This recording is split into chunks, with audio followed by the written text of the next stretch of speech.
This short standing practice is dedicated to Aquarius. We all have Aquarius in us in some way, but I'm inspired by the full moon in Aquarius. We're gonna have 2 of them this summer. The first one is coming soon, the first Leo full moon in Aquarius, and then at the very tail end of Leo season, we'll have our second full moon in Aquarius. So Aquarius part of the body is from your knees to your ankles. So thinking of shins, calves, ankles, heel, everything in this whole region, muscle, bone, fascia, the whole thing. So I like to just take a few walk-arounds in my space and just get a sense for how that area of the body is feeling. And as the seasons change, you'll notice through the different moon cycles, if you're going through the whole body each month, you know, what that season is doing with your body and with the current moment in your life. So changing of your shoes, changing of your routines and rituals, the movement that you do based on the weather, based on your work schedule, all of those things. So I'm just kind of swaying around and feeling into how my heels and shins and all of that feels. All right, so the first thing I'm gonna suggest, everything is always suggestion, and then, you know, if I am showing a certain shape or asana, then you get to decide if you want to kind of like go from that and work at your own curious pace within that. Skip it all together, add things, right? So I'm going to start with hands together. Right foot stays put and left foot steps back. Just one nice big-ish step back. So not as far back as you can go. I'll do that again from the top of the mat, just one kind of big step back. And I'm setting my feet in a warrior 1 position. So if I'm facing the camera, it's more like this. I like to align my feet for my hips and my body about a hip distance apart. So some of you might look a little more like this or wider like this. It really just depends on how you feel steady in your body. From there, I'm pressing the palms together and coming into the bent knee and out. And so just that first moment of pulsing. So when you bend into the front knee, how is it lining up for the shin, from the knee to the shin? And then also, how is it stretching in the back leg?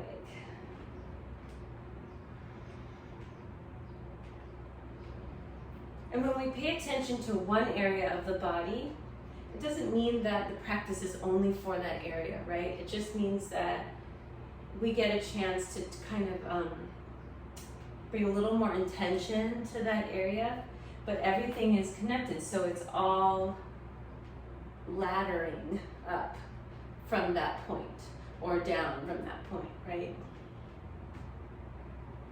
And then if you feel like you want to hold it, you might try trying to press both feet down with the same amount of force. You might try lifting the back heel up and seeing what that does. You might try tilting the hips a few different ways, seeing if that changes anything in the lower part of the leg. All right, we're going to switch legs. Move step forward, maybe between sides. Could be good to do a few more movement moments. A little break. And now let's do the other legs. I'm going to step the right foot back, just one big step. Try to figure out where I feel most connected in my stance, and then begin the pulsing.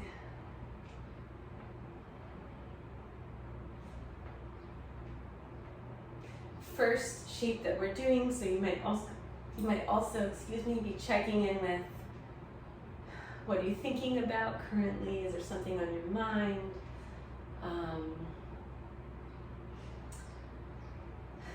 Are you breathing? Full 360 breath. And maybe try those few different ways to hold the shape.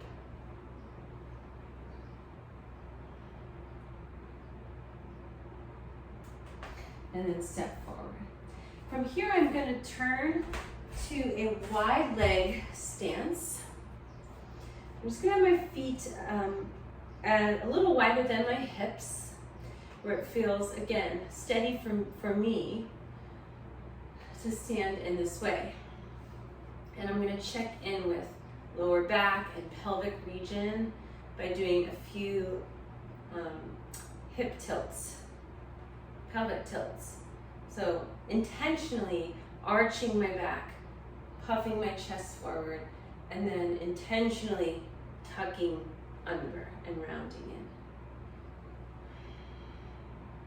And then adding on to that, little side to side movements.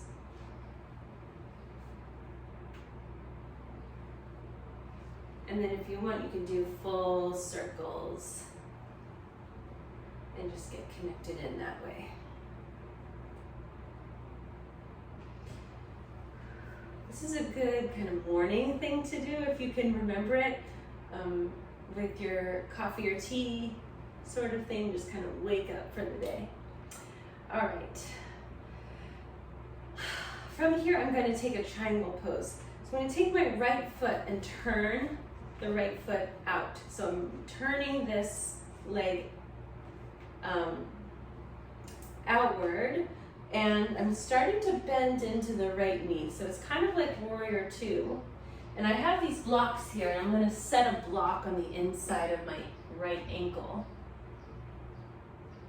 Just because I personally know that I like having a block for triangle pose. So if you know that it might be a lot for you to come all the way down and touch the floor, then you might want to have something around. There are two ways that I like to share about triangle pose. One is you could come bent knee and come all the way down first to either the ground or to your block. And kind of work from the ground up. So feel that connection through both feet, the same amount of force, pressing into the floor, and then starting to open up and eventually straightening that right leg. So that's one way, and then you can explore your neck, how you're holding your neck. And again, within this shape now, notice your lower legs.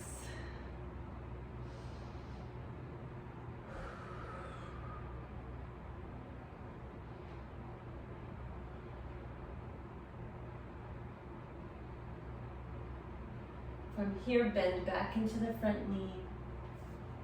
And you can come up. I'm going to bring the block with me to transition to the other side. So I'm just going to pivot the feet. Turn the left foot and left hip out. External rotation. Take a few bend and straighten moments, some pulsing. And then I'm going to place the block down by my left ankle.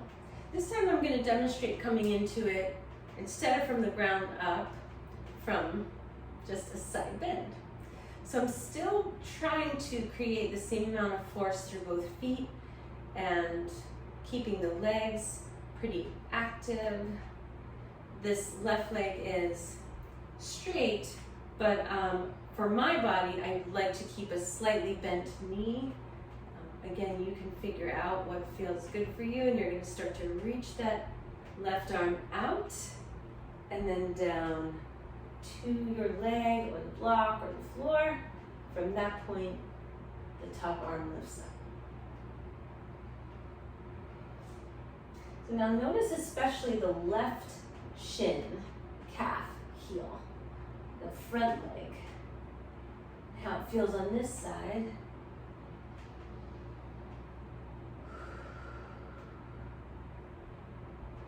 And then when you're ready to come up, bend into the front left knee.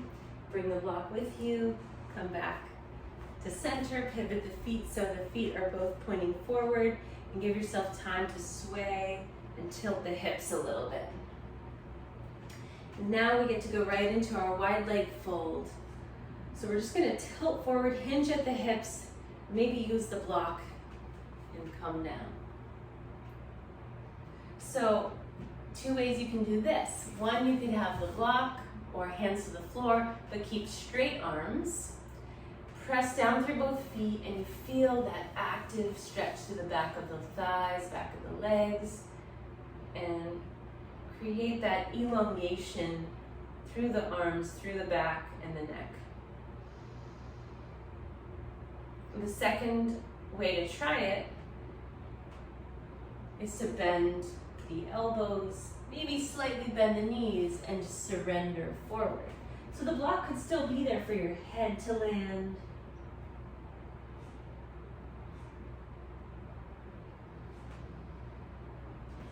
Or maybe you just need your head to hang and sway a little bit.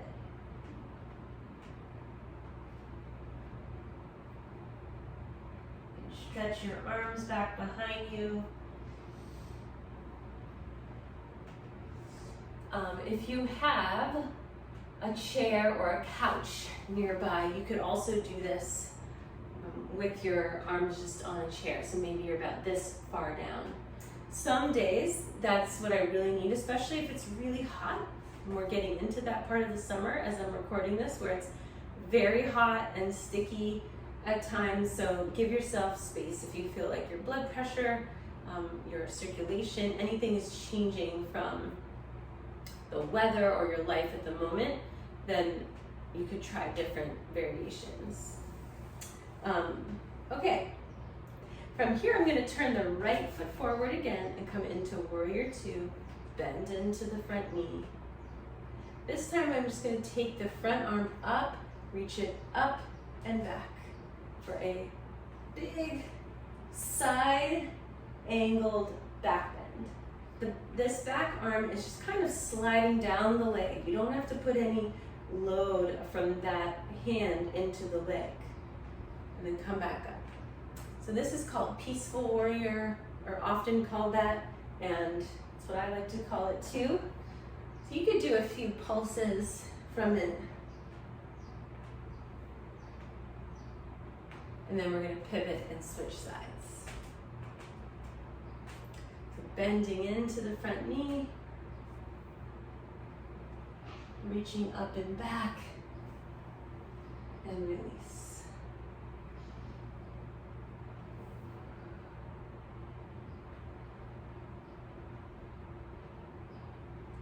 So you're keeping that front leg bent and reaching into the arch, the back bend.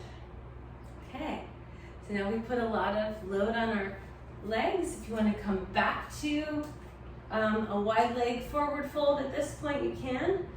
I love this pose for Aquarius because Aquarius is the water bearer. And so the way I often explain this when I'm working with folks is that in the alignment, the flow of the zodiac wheel through the year and through each moon cycle, the order goes Capricorn, Aquarius, Pisces. And so it's earth, air, water. And Aquarius is air, and it's the pouring of the water out.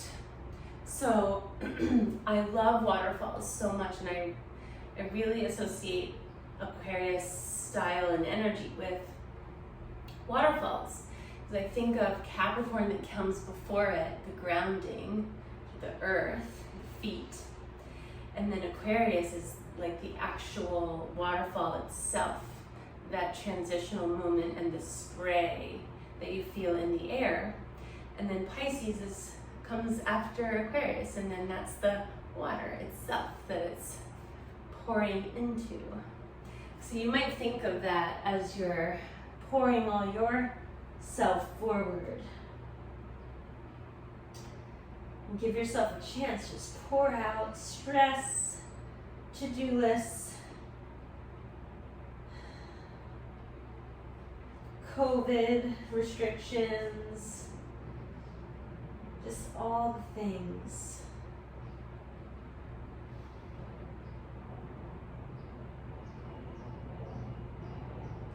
And then when you come up, you want to just be very careful, slow, connected to come up. Again, especially if it's hot out. And if you didn't like that forward fold with the wide leg, you could also do a forward fold just from feet hip distance apart. Just a nice release, roll down for the spine, shake your head. And then when I'm down there, I like to give my lower legs a little bit of a massage. Press back up, roll back up, go down again. Maybe the second time, you can take your hands, you can make little fists and kind of tap out the lower part of the leg.